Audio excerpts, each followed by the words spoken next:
Something has happened in the modern religious scene that makes fame and celebrity status and wealth and significance. There are those who actually think that the platform exists to elevate them, that the platform exists to prove them to be a success.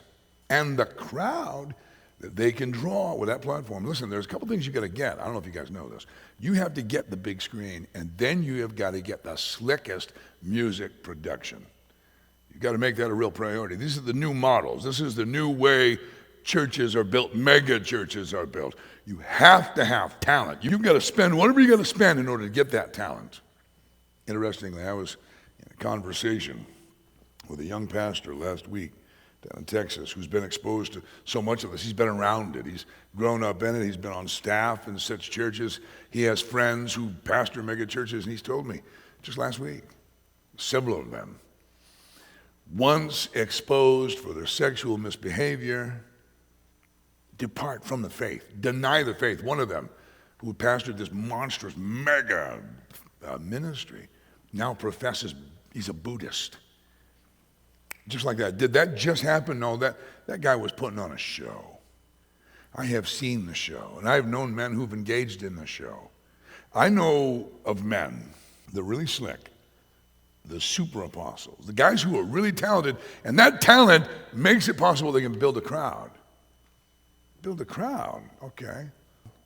That makes you look like you're really a success, like you're really God's instrument, you're God's tool. But what about your family? Because I know of men who had the skill, had the charisma in order to make a crowd happen, and the crowd that was generated gave them the funds to then get the very best musical production. They got that, and then the crowd exploded. Fellas, ever thought about those guys who are on soap operas, the actors who do daytime drama, who report into work every day to become somebody they're not? Every day, one of them is going to show up and pretend to be a doctor all day.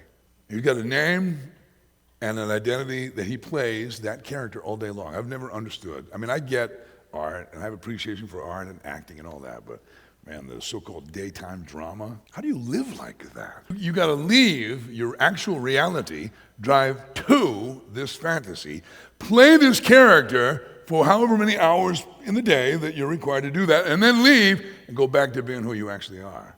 Well, I know men who've done that. Nobody knew they were doing that until the big scandal, until it was all exposed.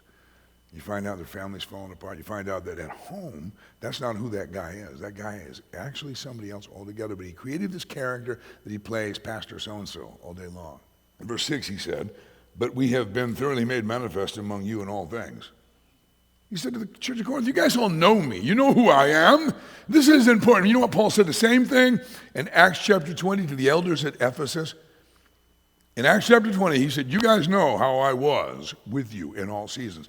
He was with them. That's how they know him. He wasn't just somebody who shows up and comes into it. Oh, this is gross, but this is the new deal. The world of entertainment has influenced how churches do church.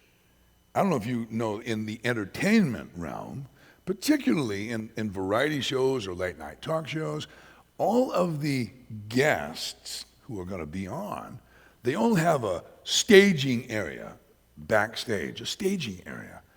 And they call it the green room. It's always the green room.